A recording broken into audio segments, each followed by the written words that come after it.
What are fixed versus variable costs in break-even analysis?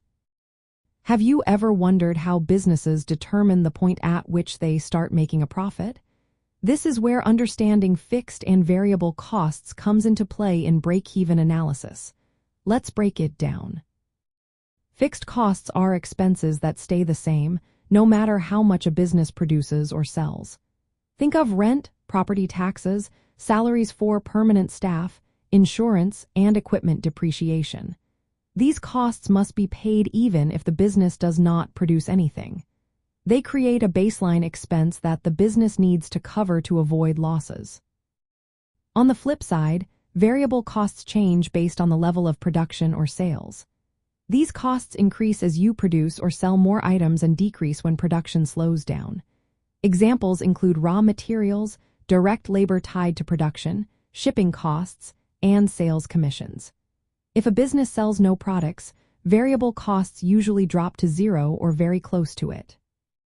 In break-even analysis, both fixed and variable costs are essential.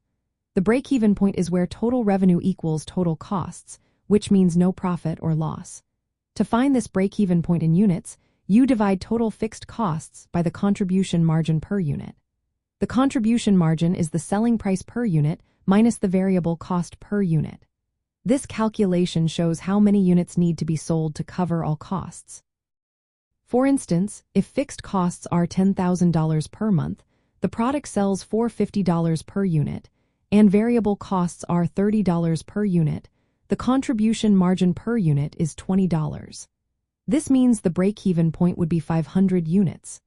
Selling 500 units covers all costs, and anything beyond that starts generating profit. Understanding these costs helps small businesses with pricing strategies, expense control, and profit forecasting. It also aids in making decisions about increasing production, cutting costs, or adjusting prices. Since fixed costs remain as constant, lowering them can make reaching the break-even point easier. Efficiently managing variable costs can also improve the contribution margin, further reducing the break-even threshold. Break-even analysis is not a one-time task. It should be reviewed regularly as costs and sales conditions change.